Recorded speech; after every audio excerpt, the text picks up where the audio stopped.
तेनाली हमेशा अपनी बुद्धिमत्ता से सबका मन जीतने के लिए जाने जाते थे। आए दिन राज्य पर आई किसी न किसी समस्या को सुलझाने के लिए वे अपना दिमाग लगाया करते थे। इसी तरह जब एक बार दशहरा पर नाटक मंडली विजयनगर नहीं पहुंच पाई तो तेनालीराम ने क्या किया, आइए जानते हैं। काशी की एक नाटक मंडली हमेशा दशहरे से पहले विजयनगर आया करती थी। यह नाटक मंडली विजयनगर में रामलीला किया करती और नगर वासियों का मनोरंजन किया करती थी। यह एक तरह से विजयनगर की संस्कृति थी और ऐसा हर साल हुआ करता था। लेकिन एक साल ऐसा आया जब काशी नाटक मंडली के कई सदस्य बीमार पड़ गए और उन्होंने कह दिया कि वो विजयनगर नहीं आ पाएंगे।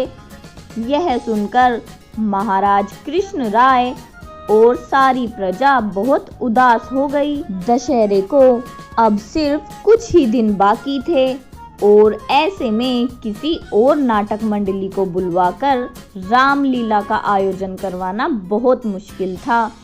दरबार में मंत्रियों और राजगुरु ने आसपास के गांव की नाटक मंडली को बुलाने की कोशिश की, लेकिन किसी का भी आ पाना मुश्किल था। सबको निराश देख तेनालीराम ने कहा, मैं एक नाटक मंडली को जानता हूँ, मुझे यकीन है कि वो विजयनगर में रामलीला करने के लिए जरूर तैयार हो जाएंगे। तेनालीराम की यह बात सुनकर सब खुश हो गए।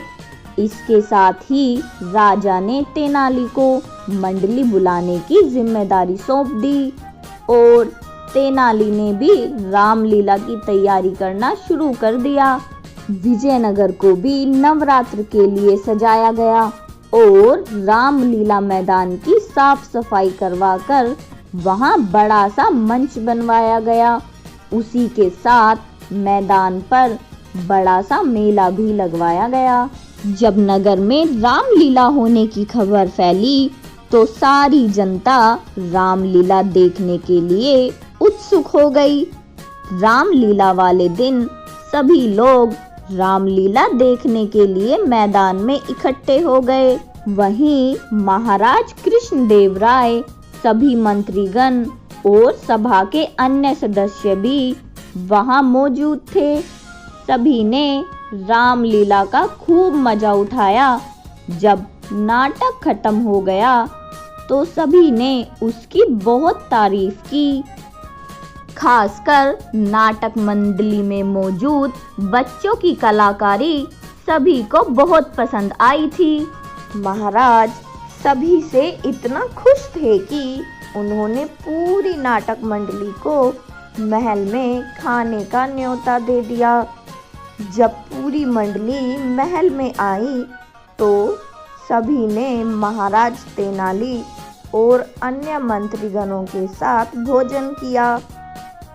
इस दौरान महाराज ने तेनालीराम से पूछा कि उन्हें इतनी अच्छी मंडली कहाँ से मिली। इस पर तेनाली ने उत्तर दिया, ये मंडली बाबापुर से आई है महाराज। बाबापुर? इस जगह का नाम तो हमने कभी नहीं सुना, कहाँ है ये? महाराज ने आश्चर्य से पूछा। यहीं विजयनगर के पास ही है महाराज। तेनाली की यह बात सुनकर मंडली के सदस्य मुस्कुराने लगे।